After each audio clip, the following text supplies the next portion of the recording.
Manood,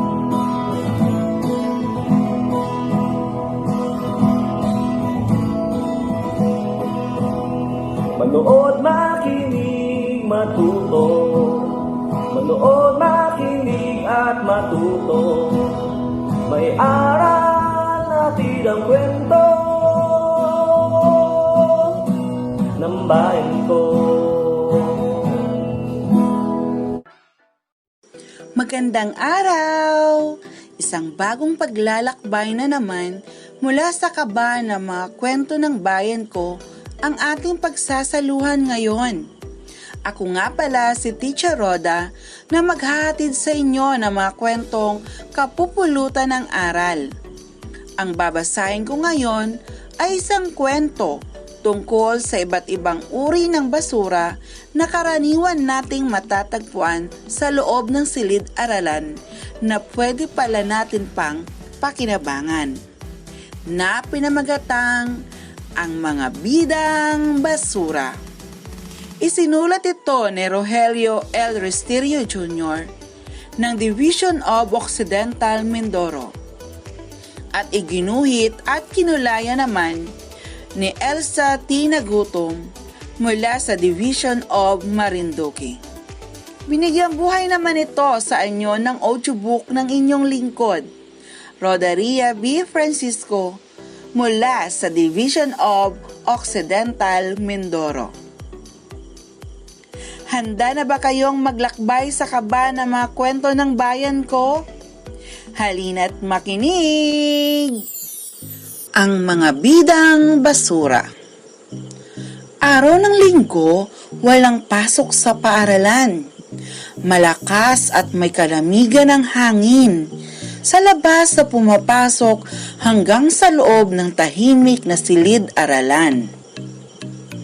Inilipad ng hangin mula sa iba't ibang sulok ng silid-aralan ang mga papel at plastik. Gayon din ang mga walang lamang lata at bote na gumulong-gulong pa sa sahig. Ting-tang! Ting-tang! Aray! Aray! Ang sigaw ng nasaktang sina Boboy Bote at Lito Lata nang sila ay magkabanggaan. Kamusta mga kaibigan? Tanong ng nasorpresang si Boboy Bote habang hawak-hawak nito ang ulo mula sa pagkakabangga. Narito pala kayo! Sabay na wika ng nabiglang sina Pilar Papel at Pati Plastic habang unti-unti silang ibinababa ng hangin sa malawak na sahig. Mabuti naman, mabilis na sagot ni Pilar Papel na natutuwa pa sa malakas na hangin na kanina ay halos liparin siya. Mabuti at tumigil na ang hangin, ang sabi naman ni Lito Lata na kanina pa rin hilong-hilo dahil sa paggulong-gulong sa sahig. Bakit kayo narito? Diba walang pasok ngayon? Singit ni Pati Plastic na noon ay katabi na ni Pilar Papel. Muling humihip ang malakas ng hangin. Ang lakas ng hangin! Sabay-sabay na sigaw ng magkakaibigan. Nagkapit-kapit ng mahigpit ang apat upang hindi sila magkahiwa-hiwalay. Inilipad sila ng hangin sa isa pang sulok ng silid-aralan. Wala ba tayong halaga at hinahayaan na lang tayong pakalat-kalat sa paligid? Ang may pagtatampong wika ni Pati Plastic, ang pinakamakulay sa pangkat. Oo nga, matapos nila akong pakinabangan, iniwan lang nila ako sa ilalim ng upuan at muntik na akong nabasag kanina. Ang may pagtatampong tugon ni Buboy Bote. Ang katawan ko'y halos yupi-yupi na sa kababangga kanina. Babatuhin pa ako ng tsinelas kapag nagkatuwa ang paglaruan ng mga bata. At kapag sawa na sila, iiwan na lang nila ako kung saan-saan. malungkot na tugon ni Lito Lata. Ah! Ah! Nagkapit-kapit ng mahigpit ang apat nang muling humihip ang malakas na hangin. Wala silang magawa. Patuloy silang inikot-ikot nito sa loob ng silid-aralan na iyon. Kinabukasan, nagising ang apat sa ingay ng isa-isa nang pumasok ang mga bata. Nagkatinginan sila sa isa't isa. Namuumuli ang takot nila sa maaaring gawin na naman ng mga ito sa kanila. Maya-maya pa, tang, tang, tang. Pinagsisipa-sipa na pala si Lito Lata ng mga salbahing bata at makailang beses din siyang tumama sa sahig at mga upuan.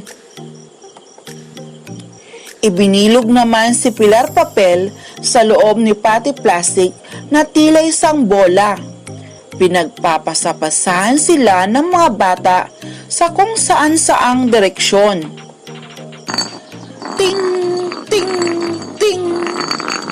Pinaikot-ikot namang walang tigil si Boboy Bote na halos ikabasag nito sa sahig. Ha ha ha ha!